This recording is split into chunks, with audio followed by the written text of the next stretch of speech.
All right, welcome back to Mixed Messages, Father-Son Sessions. This is episode 2 of that. Heath Burr and Gibran Burr here in the house.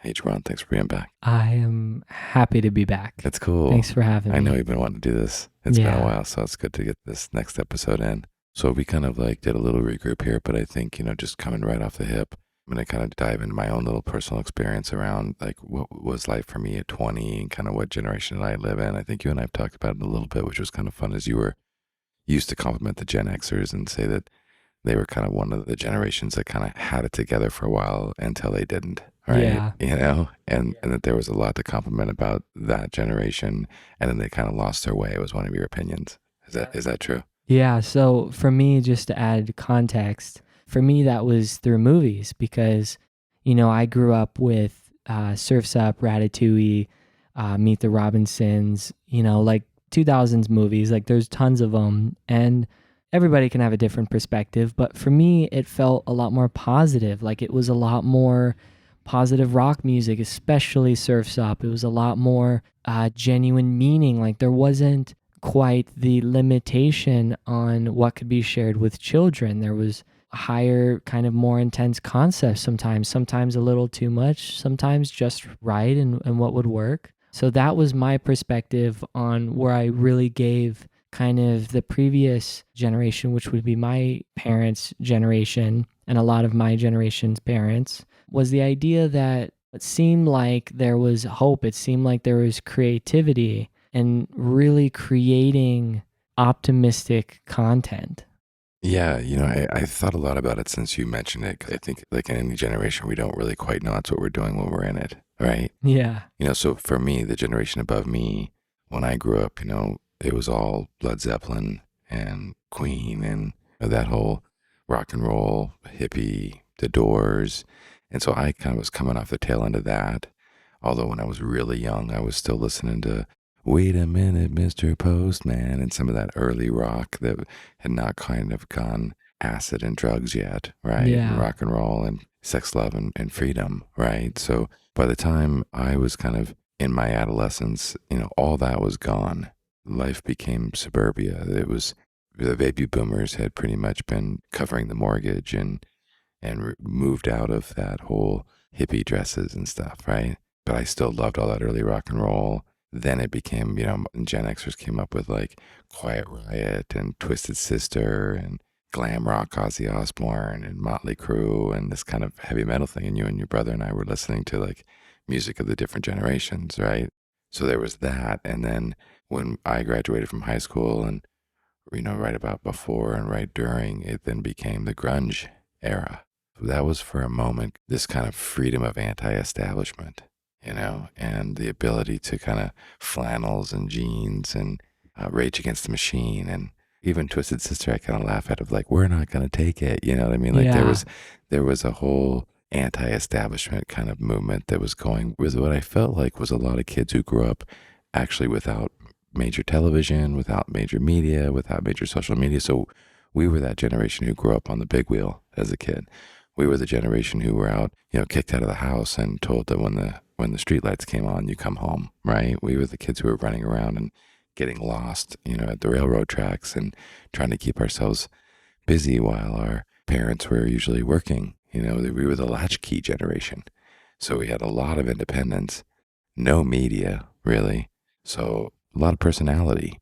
So as I look at that, I think the Gen X thing has it, especially with the grunge and Pearl Jam and Nirvana, and then you had Prince kind of working his way through the whole thing, and I can look back and kind of see the framework of what I grew up in and kind of the optimism of what we were going for. And we were all told, I think you and I were talking about that yesterday, is we were kind of told that you can do anything if you work hard. And I think that was, it's generally a U.S. all-American thing, but we were kind of still that generation where we still felt like if we had a high work ethic and we were motivated, that we could work hard and succeed, but in a flannel, that we could still be more ourselves and not be so cliche and pink polos and, white shoes that we kind of looked at our parents as, or kind of this other generation above us.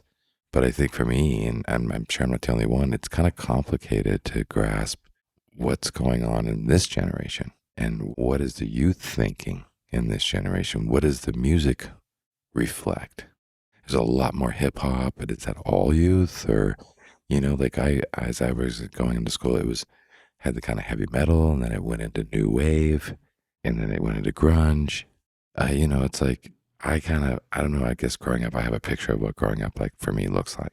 And I think a lot of us are kind of wondering, at least at my age, kind of wondering now, what does growing up look like for your generation and even people younger than you? And of course, there's this kind of pre-COVID, post-COVID, but it seems all the more amplified by the social media. It's all the more amplified by, like we talked about, cancel culture. It's all the more amplified by this kind of diverse range of music that, isn't just one, right? It's kind of overload, I guess. And so I guess I pose the question for you is, what's growing up for you at your age at 20? Like, I knew where I was at, and I kind of knew what got me from 20 to 30 to 40. And I've actually, luckily enough, as I look back and have a lot of conversations with friends and ex-girlfriends and people who've known me over the years, I've kind of hit the marks of everything that I set out to do at 20. You know what I mean? Like, I was talking about moving back to the mountains someday, working remote, which we're here now, at 20. Mm-hmm. And I'm always surprised that, like, I haven't really changed that much. And so as soon as I left home and went about my way, I kind of got to live most of what I kind of set my sight out to do at your age.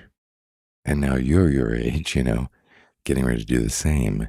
And I'm just kind of curious what you might say about what you feel your generation is. Like the hippie era, the grunge era, these different eras. What's the era we're in now? What is the Gen Z era? How do you explain it?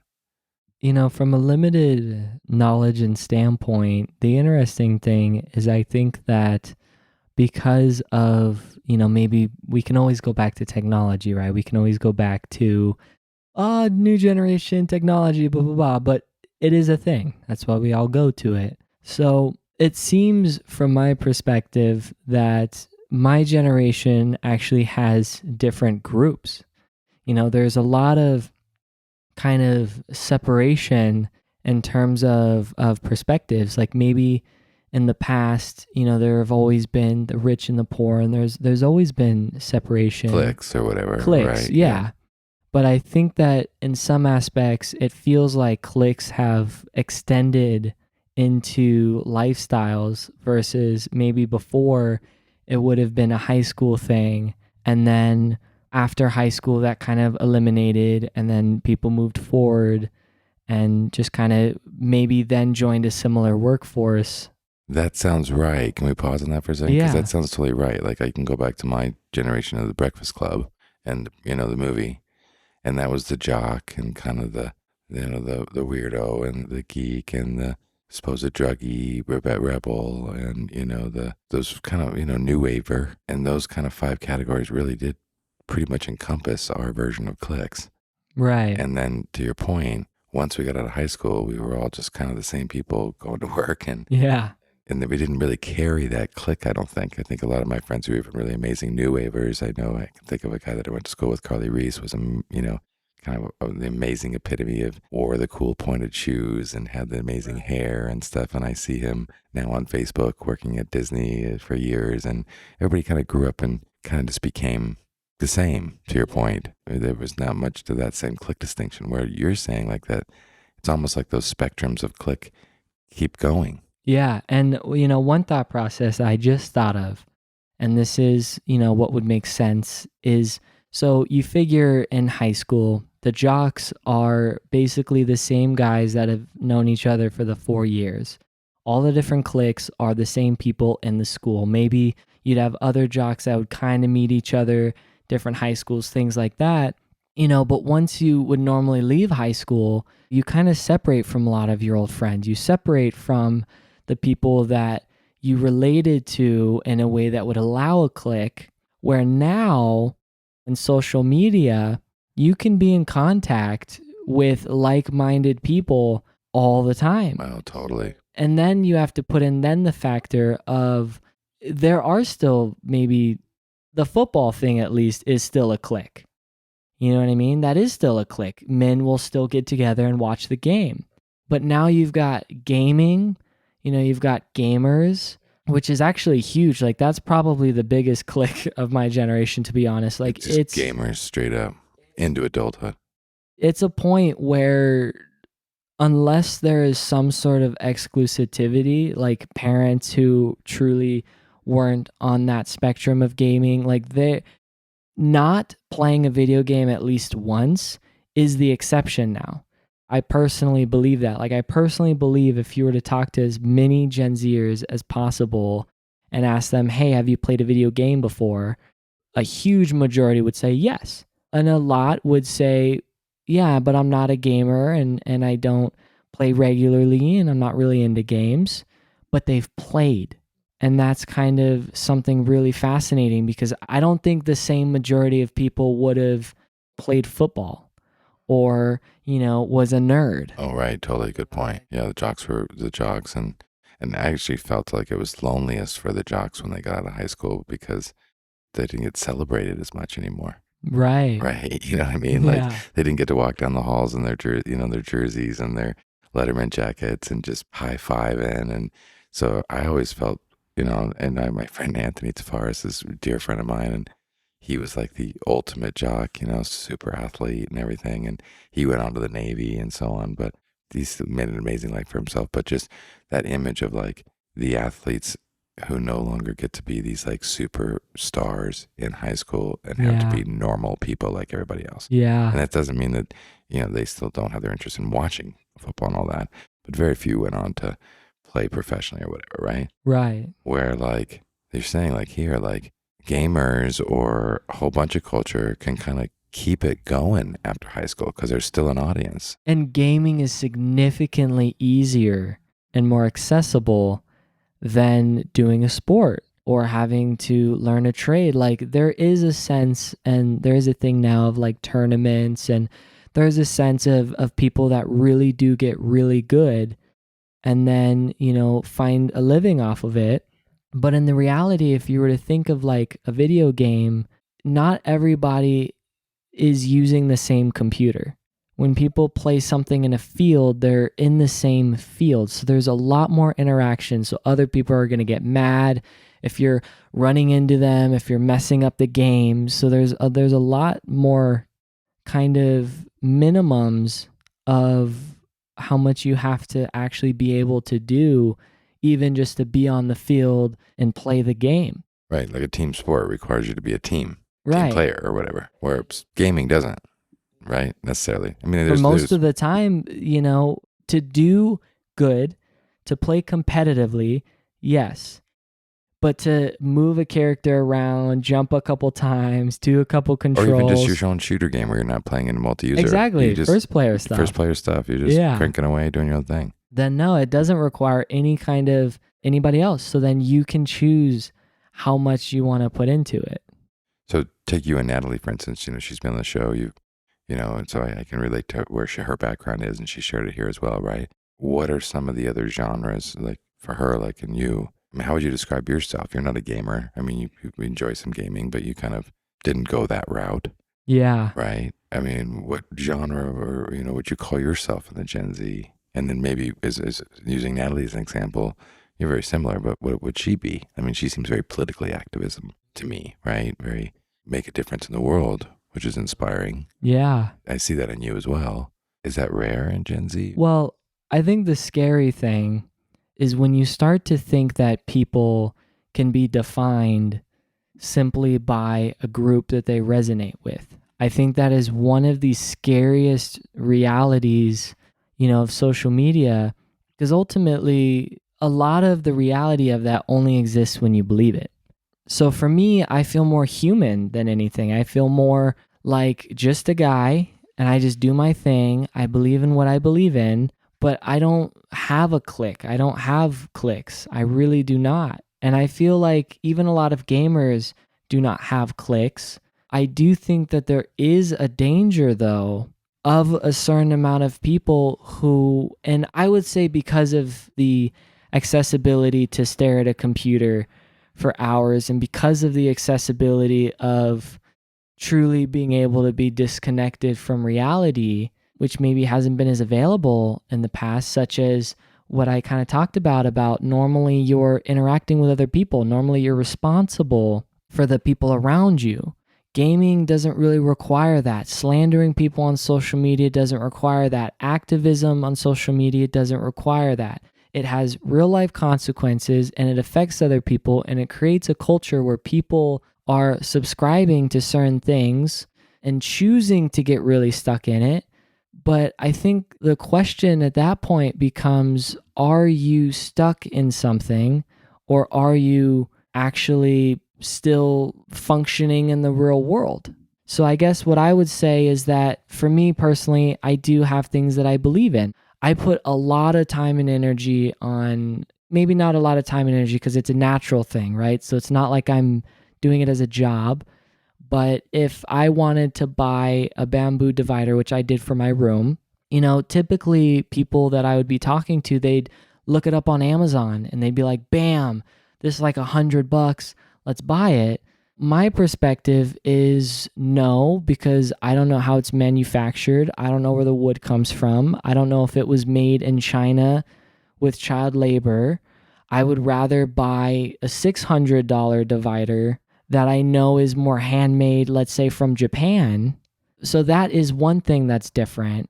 And one thing that I could say might even correlate to a shift in perspective that I think a lot of millennials as well as Gen Z, a lot of generations have started to become awakened to it, but it is a new generational thing because it's a new world thing, is the call of sustainability, is the call of, are we being responsible or are we just kind of mindlessly consumering? That's a great point. And I think do you think any of that came from everybody seeing that my generation and generation above me were actually not leaving you guys with a good world? Did you hear that growing up? Like that we were busy destroying the world and you guys are going to be left with less? Or how do you feel like that political convictions came about within this new generation? Because I see that on LinkedIn and other people who are like, you're misreading this generation. They actually give a shit. Yeah.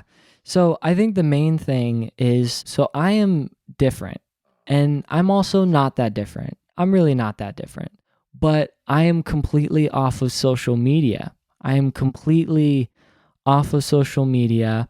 I really don't play games. So I'm not in the same digitized thing where my reality has to do with the people that happen to look at me while I'm walking on the street or when I'm at a grocery store or when I leave the house. That's when I'm communicating. That's when I'm having feedback of the human to human interactions, right? I'm not getting the same news, opinions, things. And I think that ultimately does make a difference because I do care about what I buy. I do care about where it comes from. I do.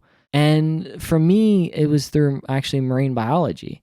It was through a whole different, complicated version of just recognizing that water is really sensitive.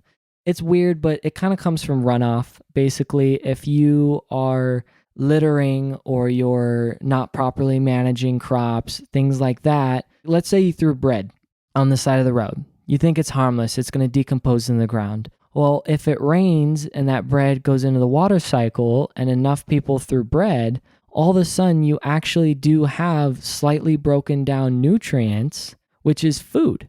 And that's where you get red algae blooms because you get basically plants that eat it all up, grow, change the environment. So that kind of was where my sustainability originated.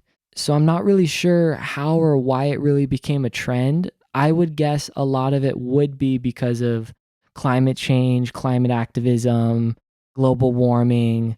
But I do think that there's a slightly different conviction that comes from trying to fight global warming on social media and actually just still living normal, but making slightly better decisions. I think on social media, you get so stuck into this is a huge crisis.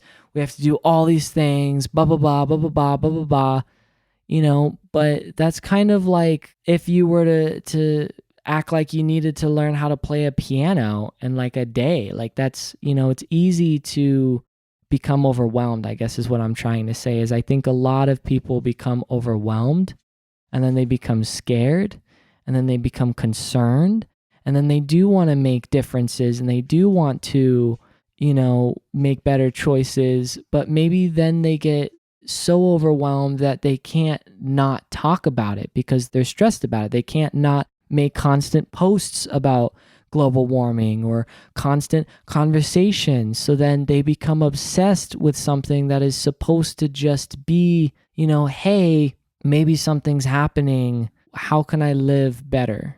And I think that ultimately, if you eliminate the social media, but you keep the willpower and the care, which a lot of my generation has, it's a natural process. It's a natural process of just genuinely starting at, where am I buying my food? Where am I buying my products? That kind of thing. And it grows and, you become more of an environmentalist or more of an activist or whatever.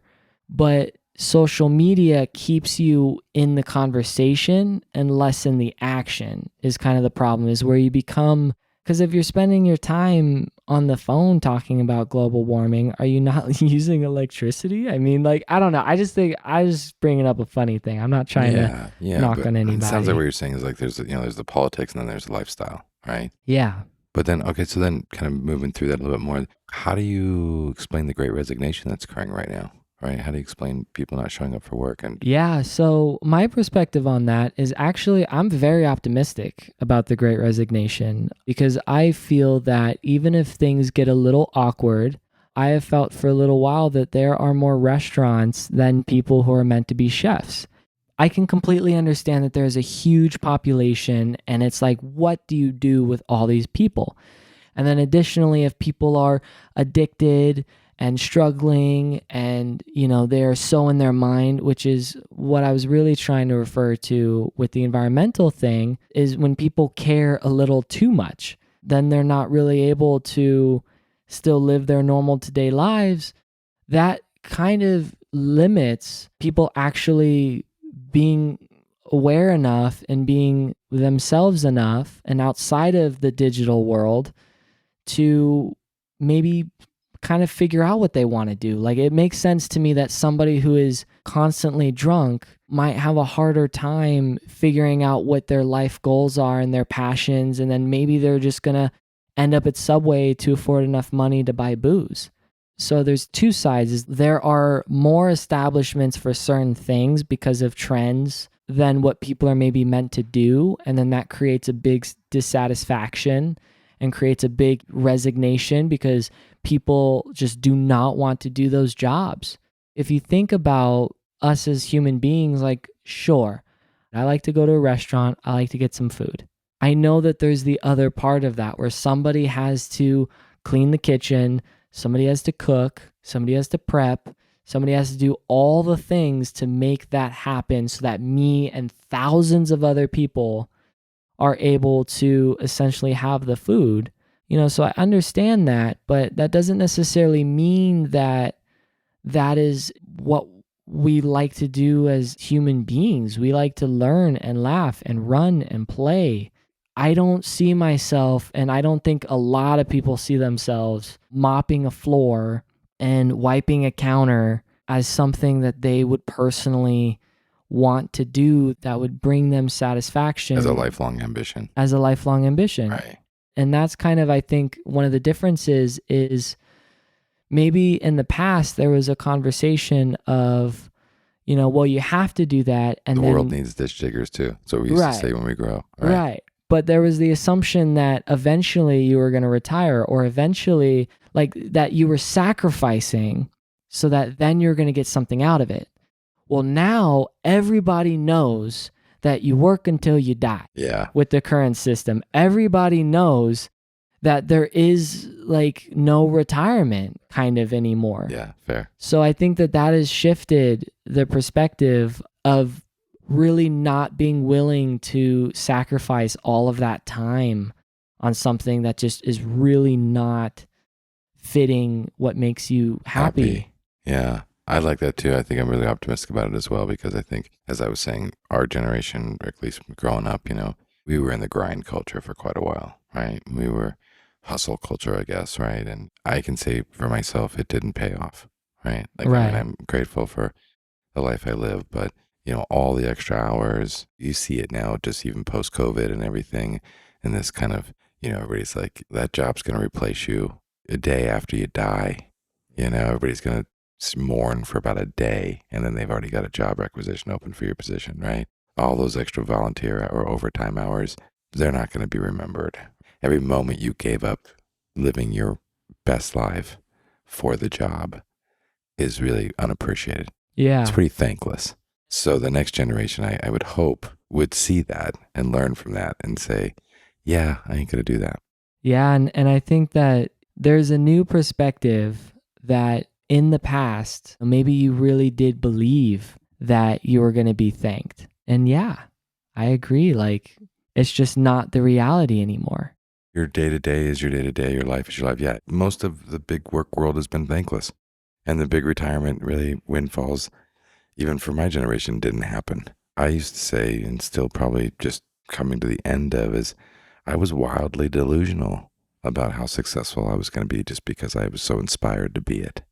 Right? I just thought by setting my sights on that and trying to live into it and work my butt off and move to New York. And the moment I got to HBO and I'm at headquarters HBO, Bryant Park. I'm not in Chicago Annex HBO. I'm like in the same buildings as the top leaders of the best entertainment company in the world. I'm going to get discovered, somehow, Yeah. right? And no, it was just another job. I mean, there was some real comfort in learning the reality of all that it wasn't just some movie that I was living in. But I think I was pretty delusional growing up. Yeah. And now I'm definitely more selective about how I spend my day to days. And to your point, I think the old saying in Hollywood was there's 2,500 acting jobs a day in Hollywood and there's 200,000 actors. Mm-hmm. And that was pretty disheartening growing up, meeting all of these wannabe actors who worked so hard and was working at the restaurants and wanted, really that's what they chose and then ultimately really never got to be.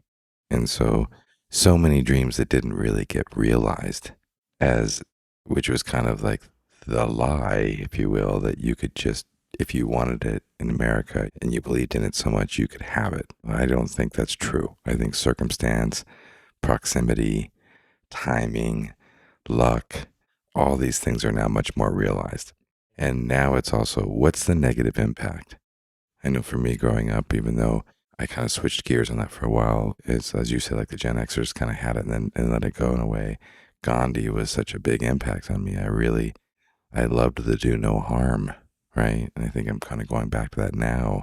But it sounds like, as you're saying, like as you're in a restaurant and you're looking at your version of aesthetic, you're looking at your version of, you want to know that that place is unique and that people love working there and that the food you're eating is coming from a place where everybody there is feeling lucky to be there. And Right. that's what makes it a good experience. Not just that you get to be the lucky one who goes in Yeah. there and eats a good meal on the backs of multiple other people who aren't living a good life and just trying to make sure that you get your good meal.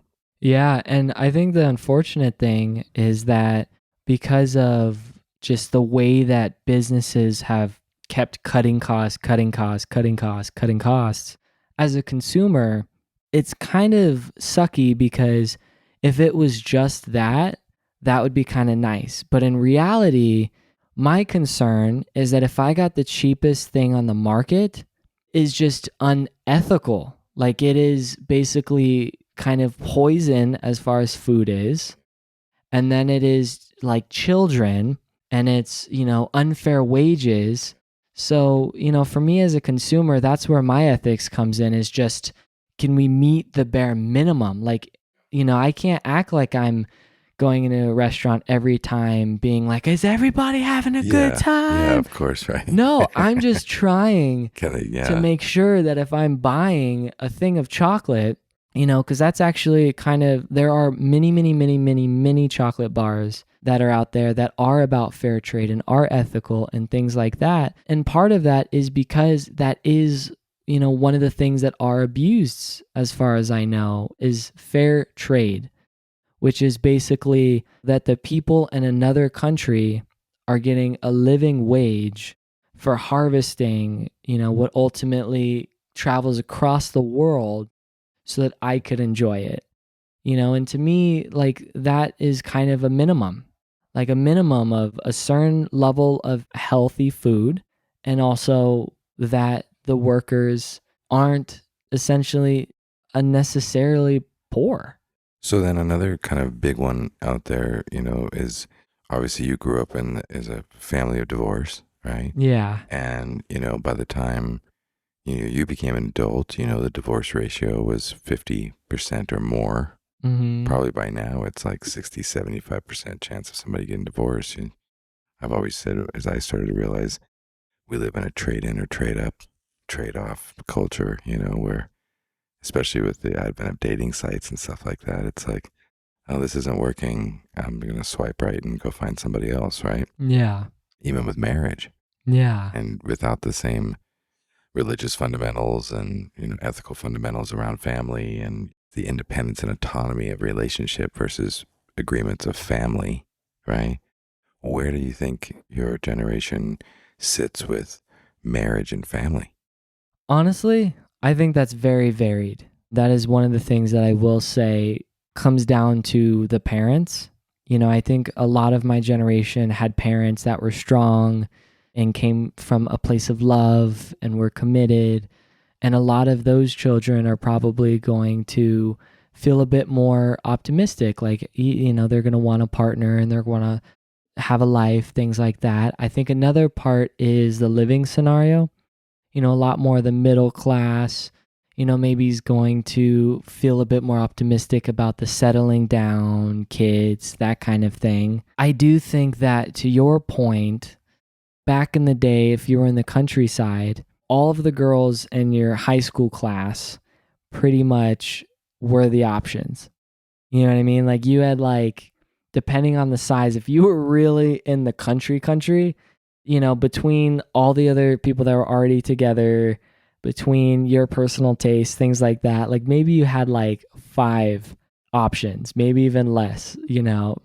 So I imagine in that scenario, it didn't feel as easy to feel that there was more access to all different types of people and cultures. And, I think on one side, there is a little bit of intimacy. There's more intimacy these days, which in some ways can be a bit more freeing, can be a bit more kind, mainly from just not judging people for their sexualities or judging people right away for doing certain things like kissing someone very quickly, things like that. But because of that, it's almost like unlocking the full package early on. You're like, why wait? And then when you get the full package, you missed out on all of the background that typically would have been necessary of Courting, relationship development, courting, understanding, learning, earning that relationship, right? choosing them because you get to kiss, make out, have sex quicker, Yeah, basically. that's pretty much what I'm referring to, is that the sex for a lot of people is kind of like the end game. So you get the end game and then you hardly really know the person at a truly, really deep understanding level. Yeah. So probably less gratitude when you actually land intimate relationship and you're actually having sex and you're thinking, oh my God, I'm emotionally lifted in this relationship, because now I'm actually finally get to have sex with them and I'm feeling more and I'm lucky because, there's not very many other options around me or anything else. Now that it comes so much faster that I guess it would be harder to feel overwhelmed in love and gratitude to want to double down and commit to this person. Yeah, and particularly your language, and your understanding of it speaks for itself. A lot of eyes, a lot of, oh man, I'm getting this out of it.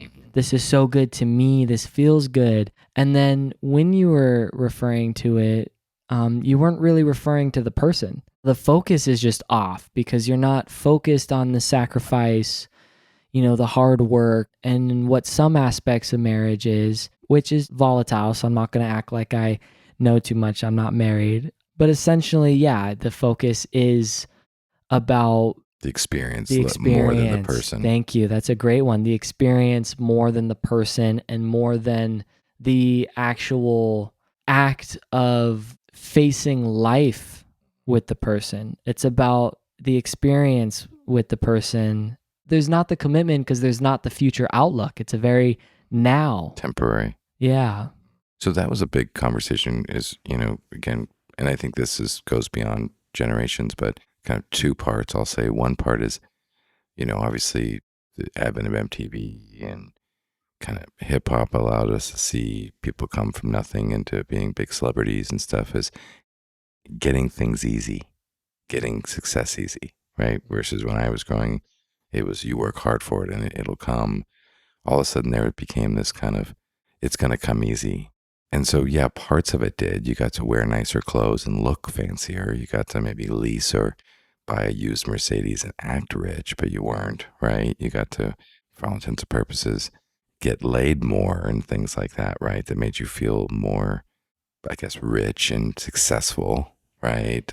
But then that also, I think, is kind of worn itself out a little bit too, where everybody knows they're not going to be the instant sensational YouTuber. They're not going to be the top super DJ. They're not going to make a demo album, become an instant star, right? I mean, I think that's kind of, we're all clear on that now, right? Yeah. There's an elitism that still is occurring out there, right? Is that depressing? What happens next when people have to realize that it isn't going to come easy anymore? I mean, sure, there's like we just talked about, some of the experiences come a little easier, but certainly fame doesn't come easy. Do you think about that at all, or? This, in essence, is going to sound a little weird. That reminds me of just right back to, is the person more narcissistic or are they humble?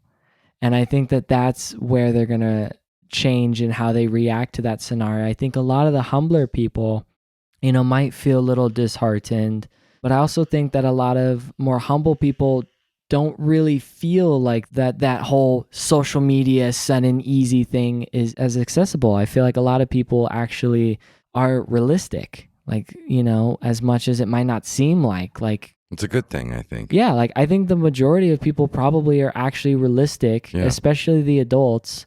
And then with kids, that's just kids dreaming. Yeah. You know what I mean? So I don't think that people maybe take that super seriously. I think the difference is hip hop culture, in certain aspects like that, there's a theme of really, really, really believing it even before it happens. Like that's part of the hip hop culture is like, I'm going to be a rap star. I'm going to be a rap star. I'm going to be a rap star, and holding on to that. Because in hip hop, the idea, and if you think about it and the way that hip hop even works these days, where you're rapping about the materialism, the mindset is that if you rap enough about believing in yourself, other people will believe in you, and then you'll become a rap star. So I think that there is a difference a little bit with kind of the YouTube thing. I think that people don't really know YouTubers as intimately as maybe you would think, because I think that there's this perception, kind of like with musicians, that this kind of interaction, digital, like you're like seeing into the lives of these YouTubers, or there's a expectation of intimacy, into you, I see intimacy. But in reality, it's not that intimate, because you are only seeing what the camera allows. You're only seeing what the editing allows. You have no idea, I would guess, 90% of the person's life. Like, yes, a lot is shared in terms of a lot of time, maybe house tours, things like that, but not to the level to where you can really understand why somebody becomes popular on YouTube. So then what happens is, people want to be trendy, so people try and fit these trends on this kind of material aspect, when in reality, most of the time, it's everything else. It's not the mannerisms, the loudness. It's actually kind of that this guy looks aesthetically pleasing. I like the energy. I like his mannerisms. You can't copy somebody else's mannerisms and be successful, because people don't want to watch someone who's not themselves. Usually would be my guess. So then on that question, do you think people are more authentic now, or are they more self-absorbed now, or both? Honestly, I think that we had a big thing where people were becoming more authentic, people were becoming more free, people were becoming more open about things. And then what happened is it got almost like you start something good and then it's good and you're into it and you're doing it. But then when the obsession happens, the original good just is lost. And I think that that's unfortunately what's really happened with politics, social media, maybe even older generations' perspectives on, the president, what it means to have someone good leading a country. The world isn't the way that the world used to be. And I feel like there is a lot of pessimism to that. But coming from an optimistic place, I think that overall there has been a lot of growing freedoms, but there has also become a lot of expectations, labeling, and judgment. A lot of us and thems, because the more that you become more expressive, the more you become more defined and definitive, is how the trend seems, at least, which is unfortunate. It's kind of the downside versus the optimism that we've been talking about there. It's just a lot of us and them. Yeah. A lot of that duality and battle of all or nothing. And these people are bad, these people are good. Yeah, it's good to be free in who you are, but not everybody has to recognize it. Not everybody has to know, all of your labels and versions And not everybody deserves a bullhorn to tell everybody what their opinions are, right? Yeah. I think that's one of the frustrating things that, I think I find is, and it's taken me a while to even calm myself down in it, is that we all don't deserve the mic. You know what I mean? Like, and there was a point where our privacy was important. You didn't have to tell your neighbor who you voted for. Yeah. That was actually your business, right? Yeah. You didn't have to tell them what your belief system was around abortion or what it was around a religion or what it was. Like, you had a normal middle way life, right? You raised children, you showed up for your work, you tried to have pride in your work, you tried to be a good friend, you tried to be a good neighbor. Your politics for a long time were kept out of that. And now it's like, if you don't take a big stand for your politics and raise your sword for what you quote unquote believe in politically, well, then you're looked down upon, or you're not in the game. And I think that's kind of a misfortune right now, because I think it's stolen a lot of the nuance of living. It's stolen a lot of the middle ground. I think we're more alike, I've always said, and that's what this show's always about, is I think we're more alike than we are different, always, as humans. But now it feels like it's a big political battle of personalities as to what you're supposed to. You're supposed to show up with all these badges of, I'm this, I'm that, I'm Black Lives Matter, I'm pro this, I'm anti this. And it's like you're a walking billboard for these philosophical and or political beliefs. And and that's really separatist. One of my guesses would be that kind of comes from not being able to let go once you've come out of the closet. I don't want to put that on any kind of groups, but what I mean to say is I think that there's a misconception, or might have been a misconception somewhere, which might have been linked to a reality of people were afraid to speak out. People were afraid to be expressive, like that society would almost be against you for wanting to be who you were. Fair point. And maybe part of that is because, if you talked about having negative mental health or thoughts and things like that as a man, like that was very like, dude, what's wrong with you, in the past. So I think that there was that kind of want to be recognized and be expressed. And maybe that in and of itself isn't a very harmful emotion, but that is a place of self. That is a place of selfishness. You want to be recognized. Right. You want to be appreciated. You want to be loved by being some sort of title. And I think that a lot of the hate crimes was unfortunate. And I think that a lot of the healing was where a lot of the groups who actually did experience hate crimes were able to come out and be appreciated and be okay being themselves.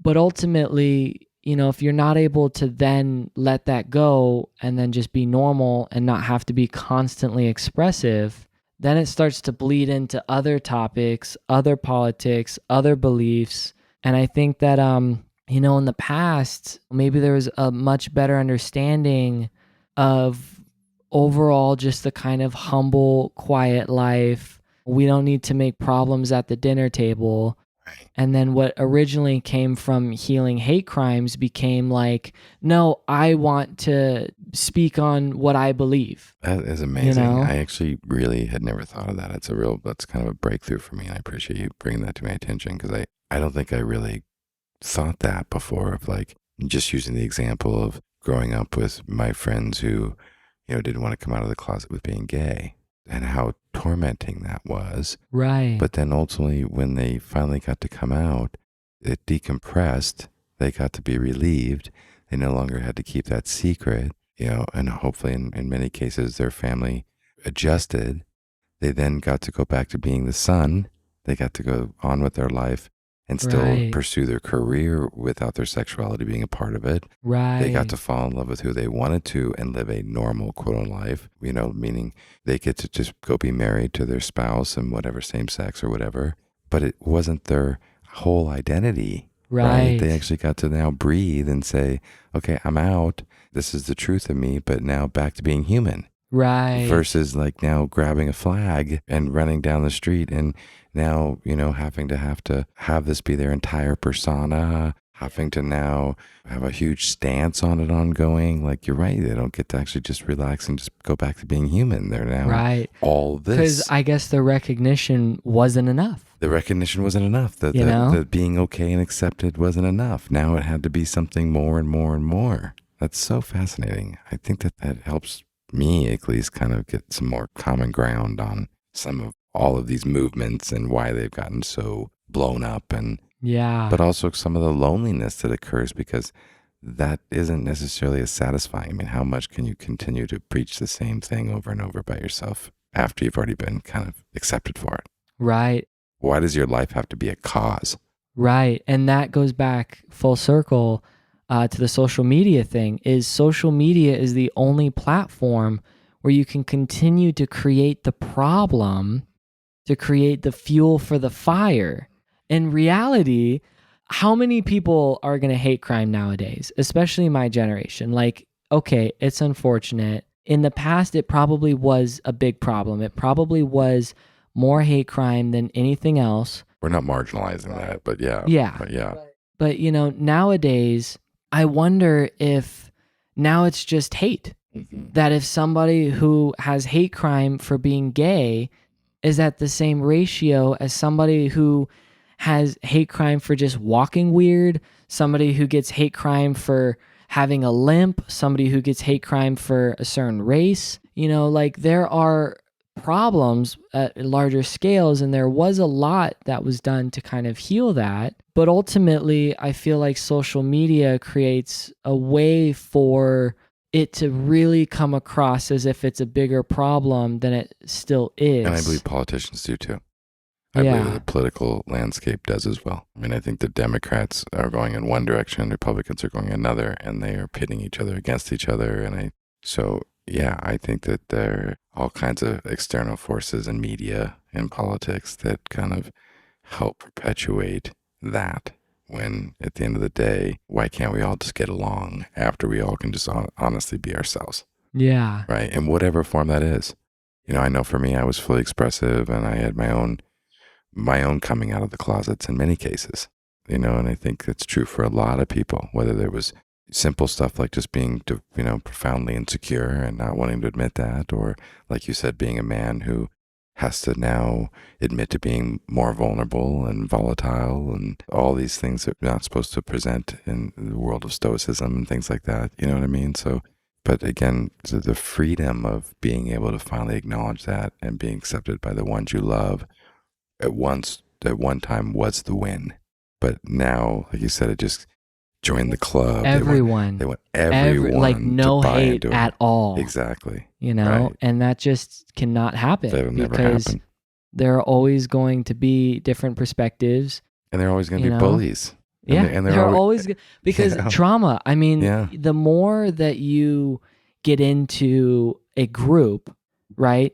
And at least for me and my whatever way of understanding things, the more that you can actually start understanding the connection with other groups and common traumas. And, this idea of, as you were saying, if you get off the social media and you go outside, we're probably more alike than different. And especially in a modern situation of a society like now where we do literally a lot of the same things. Like a lot of us go to the similar grocery stores, we drive the similar way, things like that. But yeah, like basically is to be in reality. I went a little far on that. That's good. That's where we can pause, right? Yeah. So then there's also white privilege. Here we are, a couple of white boys, right? And that's a tough one because, me, I've spent a lot of time and trying to talk about colonialism, and we've seen gentrification firsthand, and we know that white privilege is a thing, right? I mean, that's the statistics are clear as day, right? I'm confident in saying a very multi-culti family, and have always accepted and loved and been loved by multiple cultures in our life. Mm-hmm. How do you feel about some of the growing up as a young white man in the world of you're white and you're privileged, and so therefore you should shut the fuck up? Yeah. So I think that, as I said, I'm not on social media. So you've kind of helped me understand a little bit of a perspective on where, people seem to be really angry. And again, that's kind of different to my perspective was very pro Black Lives Matter. I did protests. I was on it. I was very part of the movement of peace and love and healing and fighting for the people. But ultimately, the more hate is involved, the more I find myself less inclined to these movements. So, I think on one side, when I think of culture, I'm going to say Black, which is interesting because everybody's like, no, it's African American. Not everybody's from Africa. Some, might be from actually, some of I think even maybe South America, like, there are colors everywhere. So anyway, so the thing with the Black community is, in the last year or two, I really have kind of been awakened to a lot of Black culture, stoicism, and what is called Black excellence. And I like to try and respect that more than try and go for this constant narrative of this community that is just on the bottom of everything. Because I feel that as a culture, if you can acknowledge how far the culture has come, regardless of basically the adversity, then you can kind of respect the culture. But if you're so focused on the adversity and you're victimizing the culture, you're undermining, or at least for me, it would feel like undermining all of the hard work, the progress, and all of the Black excellence and success and riches and wealth that a lot of people who either came out of the lower income places Or grew up wealthy too, right, with excellence that have gone on for generations, right, right? Whether it be Latin or Asian or Black or white. right. So I think that, still making it the problem is keeping it as a problem. I think that, sure, there's traumas. Let's disconnect it from race. Let's disconnect it from the evil white guys, blah, blah, blah, blah, blah, blah, blah, blah. Yeah, traumas.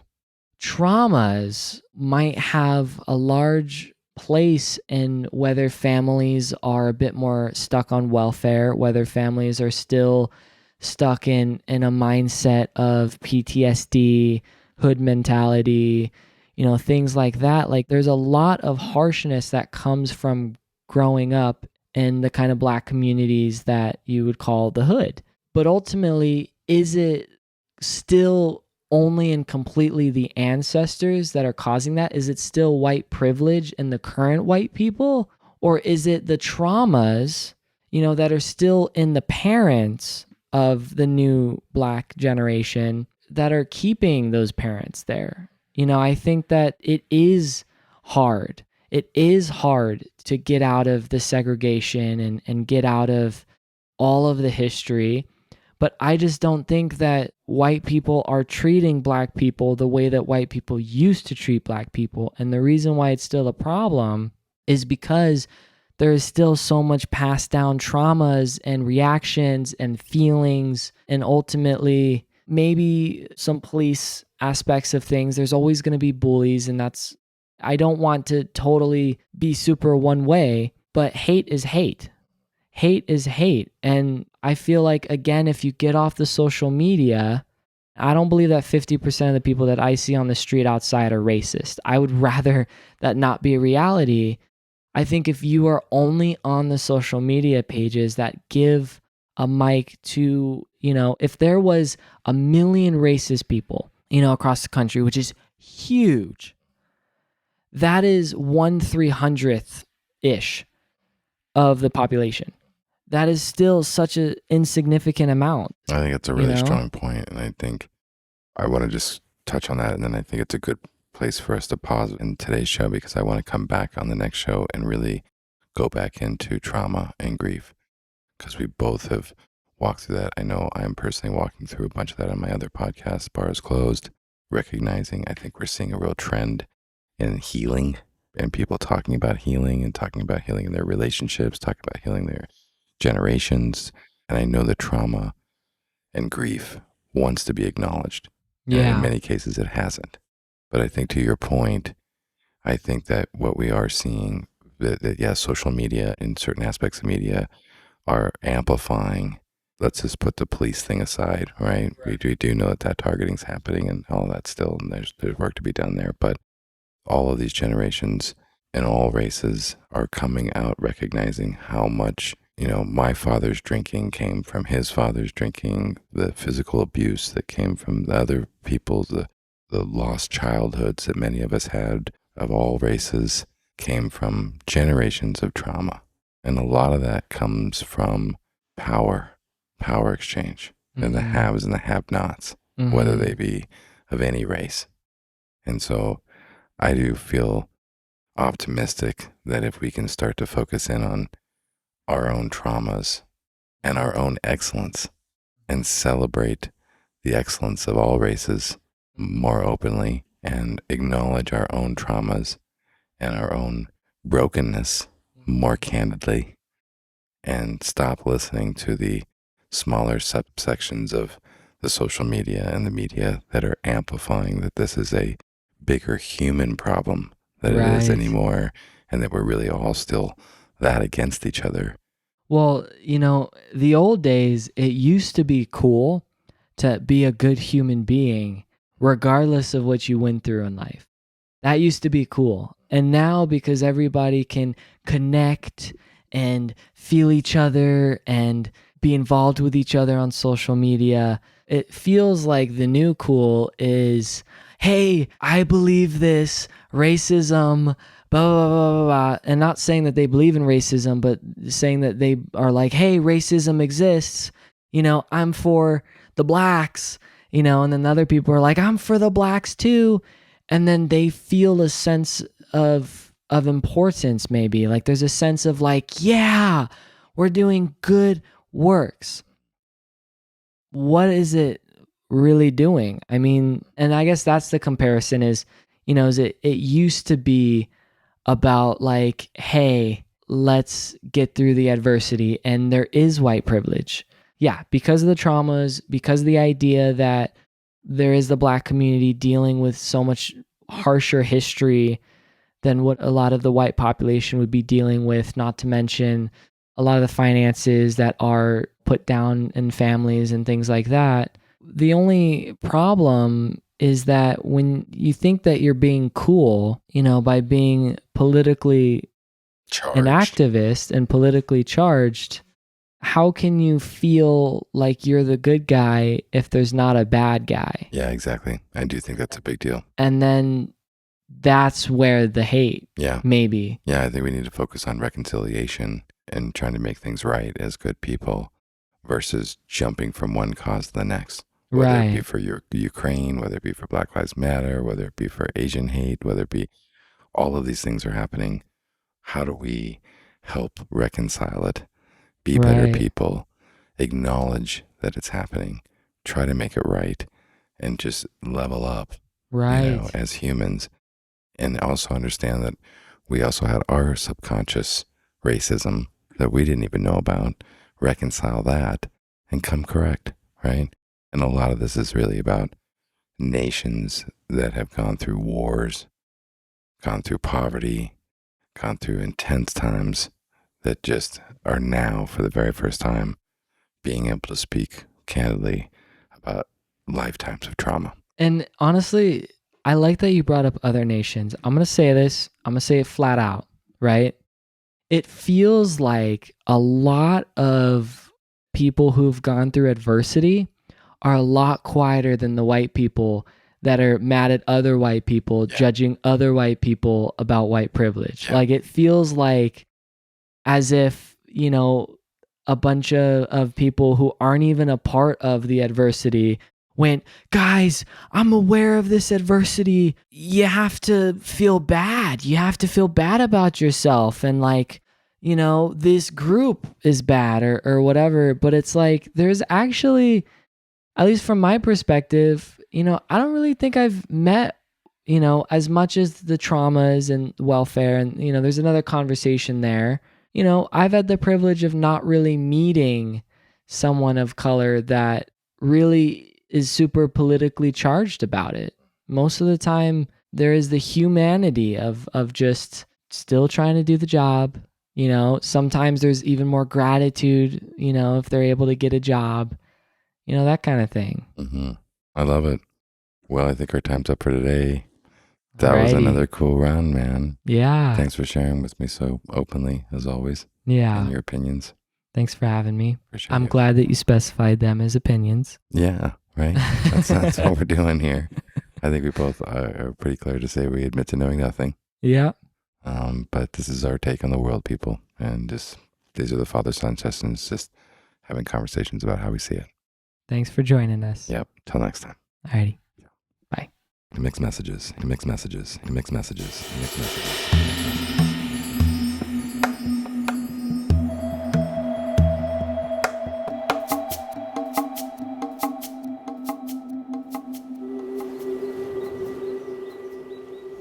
Mixed messages. Mixed messages.